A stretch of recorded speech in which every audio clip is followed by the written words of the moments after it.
Hi everyone, it's Mary Lou here. Welcome back to my channel. If this is your first time visiting, I'm glad you've joined us. Today I'm talking about paper in the craft room, and I am going to, right now this is how things look in my paper storage area. You can see things start to spill over and get disorganized and a little bit crazy.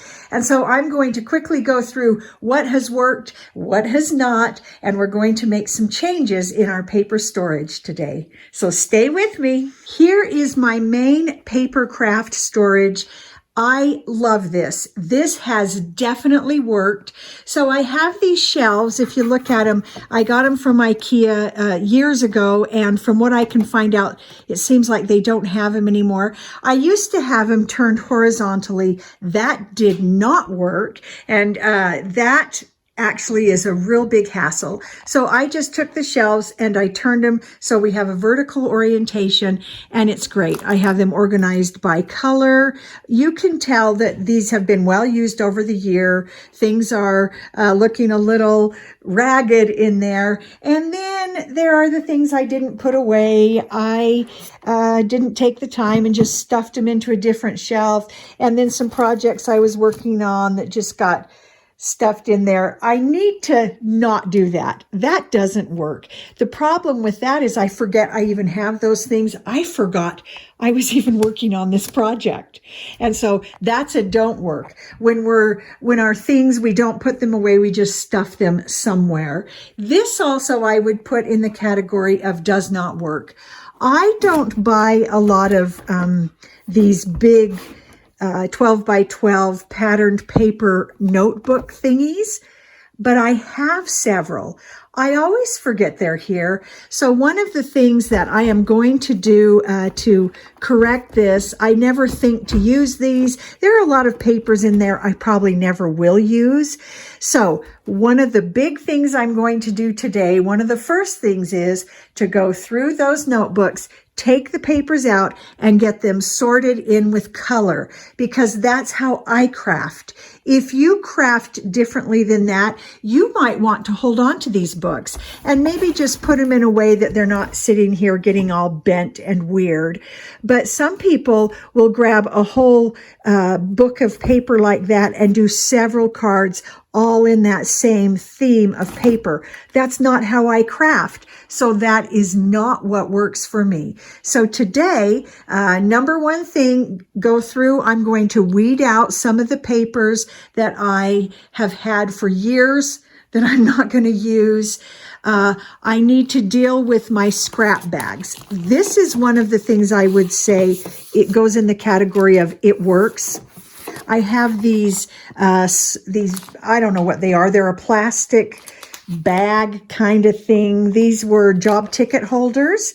And so all of my green scraps go in with, in one of those with my basically whole green paper. And I have 12 by 12 and 8.5 by 10 mixed together because that's how I craft. You might want to separate out your different paper sizes. For me, I know when I am creating a card or something, I always go by color. So that's how I have them sorted. So look at the way you craft and set up your system so that it works for the way you craft. So something else that goes in the doesn't work category is that I have these random drawers of stuff. So in this drawer, I've got a box, which doesn't go there at all. And so I have also got a bunch of envelopes in this drawer. Totally forgot I had them. So since envelopes are part of paper crafting, I'm going to go ahead and take those out and put them with all of the other envelopes where they go when I'm looking for an envelope. Okay, so this is closer to my desk area where I actually work, and here's all my envelopes. So those envelopes that I just took out of that drawer need to go with that group. Now here's another does not work. I have more paper here. I've got some more cardstock. This I'm going to actually move over to my white section of my paper storage. And then down here, I showed this on a past video, that I go ahead and pre-cut and pre-fold a whole bunch of card bases, and I keep them in here. That goes in the category of it works. That has worked very well for me. I have both top fold and side fold cards. I have several different colors. I have found out that I use almost exclusively white and black. So I don't need all of these colored top fold cards. I'll leave them there in case I use them up over time. But when I make new ones, I'm going with just the white and the black because that's what I use. And then I have in here, I would say this has been a success. I don't like a lot of paper scraps. And so when the pieces get small, I will cut them different sizes that I have labeled here. And then I go ahead and put them in there by color. Now, when I'm doing die cutting, I will usually reach for this smaller size that I cut down based on just how I had used up a whole sheet of paper. And I have used quite a bit of both of these, and I would say that's a yes, it does work. I really like this system. That has worked and has been a huge help. So this is how things are looking when they get put away. Now, I know I don't have as much as some people because I can't handle a lot of stuff. If I get too much stuff, I get too overwhelmed. I have this little thing of just extra scraps. This doesn't work for me. The reason is it's too much clutter, and I don't do well with clutter. When the scraps get terribly small, I feel okay to let them go because for me, clutter is a creativity killer. When we're looking at my different colored scraps, I usually go through this about once a year and start to weed out because these packets can get pretty full. They get a little bit overwhelming. And then what I do is take the scraps, cut them down into one of the sizes that fits in my box, file them away, and just kind of lighten up this folder. I do not keep lots and lots of tiny scraps. I don't with paper, I don't with fabric, and I know a lot of people would say, wow, that's really wasteful. But for me to just keep a lot of little things starts to weigh heavily on my mind. Now, something like these that are good for word strips, I'll probably weed this out a little bit, get it down to some sizes that I can use, maybe even get a smaller container.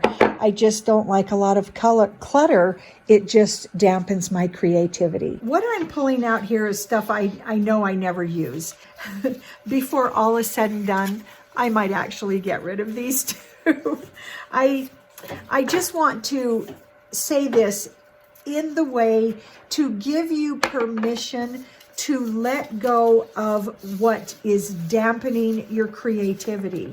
Okay, so I've taken out all of those paper notebooks. So now I know I'm not looking for paper in that space anymore. I've gone through all of those paper packs and divided them by color.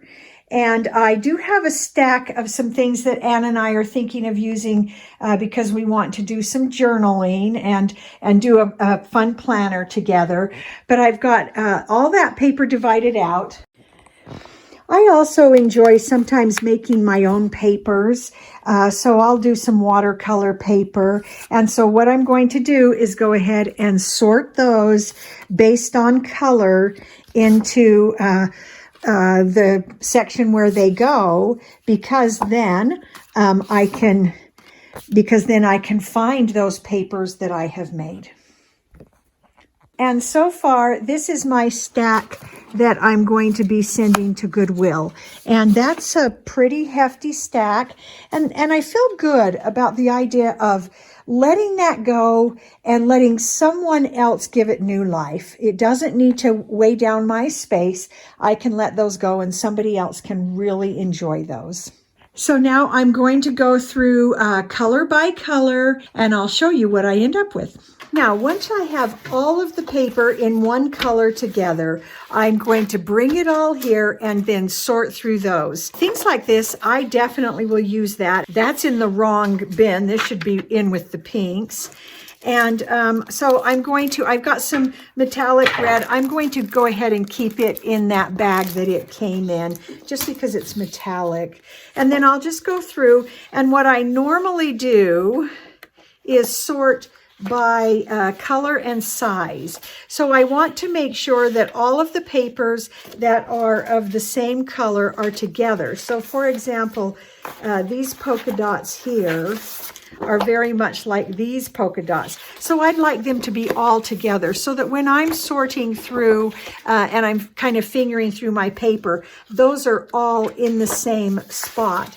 And then I would also take all of these that are that same distressed sort of old world pattern and maybe keep them all together.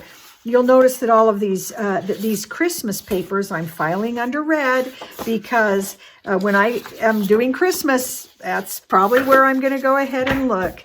And so I'm going to put my 12 by 12 papers together, and then I'm going to weed out further as I go. So I first want to get my 12 by 12s together, and some of these, I have had some of these papers for a very long time and have not used, and some of them I'm just going to be okay with letting go. And I think I'll move that into, I've got some neutrals and browns that I feel like those ought to go in. So what I'll do is sort of lay the paper out in a bit of a fan, and then I'm going to go through and place in all of my 12 by 12s. I've got some polka dots together right in here.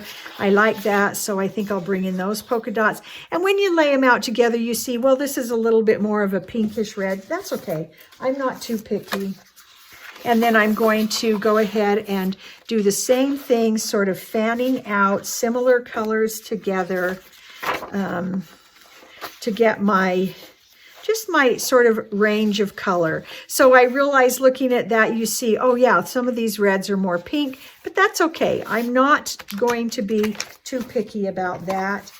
Those are going to a different color. So this is helpful to do this because then you can really see where things have gone. Here's the little ticket envelope things that I like to use. They're perfect for 8.5 by 11 and for scraps. Because I do a lot of flowers that are red, I will actually keep many of my red scraps because I want to have a huge variety of red scraps. I really like those. I just want it to be a little bit cleaner and tidier as I go into the new year. So this is what then, instead of that big full things and full 8 by 10 papers, everything that goes back in there then are just scraps. And actually I like to arrange it so that the bigger things are to the back so that I can see some of those smaller pieces. So then I'm going to gather that all together. There. So I've got my my 12 by 12, my 8.5 by 11, and the shiny metallic, and my scraps. So that's my red. Now, another good reason to do this is when all is said and done, this is what I can kind of say to myself.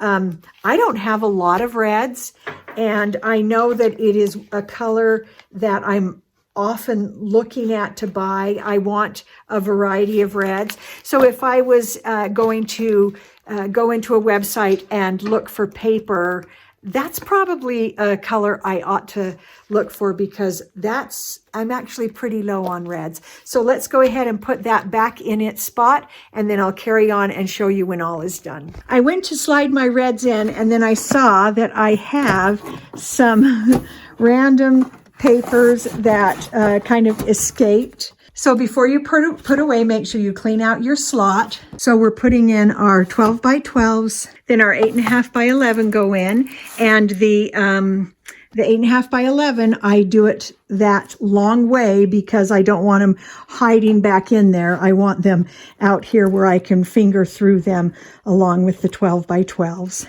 And then last of all, goes in our packet of scraps. There. And so you can see how tidy that one is. The rest, of course, still need to be done. Reds are done.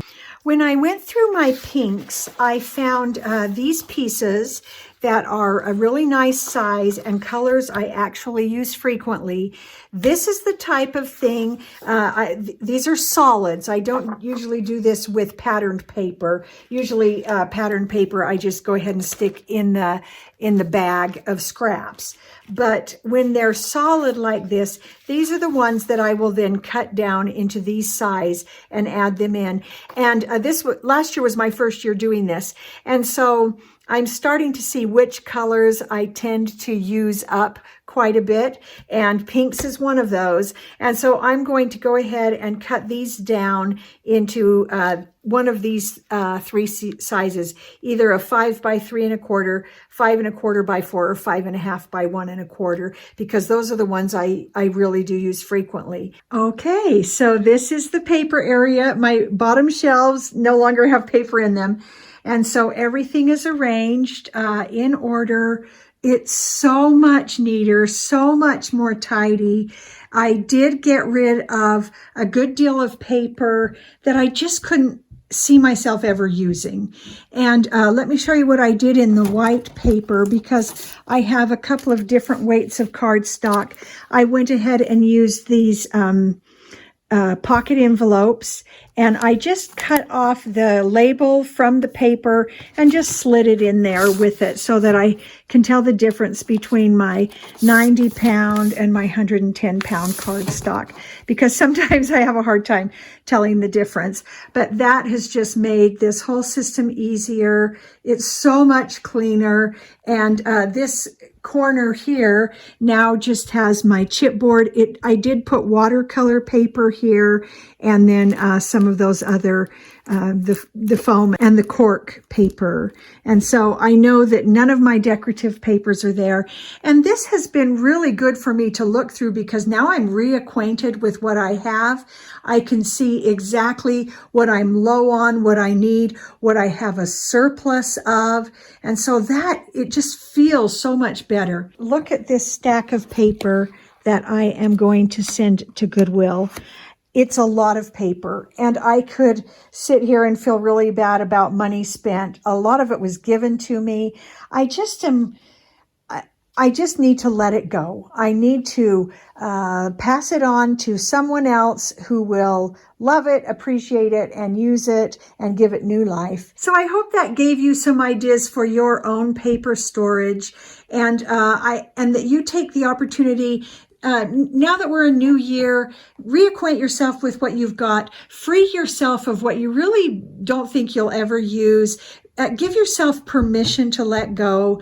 Remember that we don't love things, we love people. And we'll see you next time.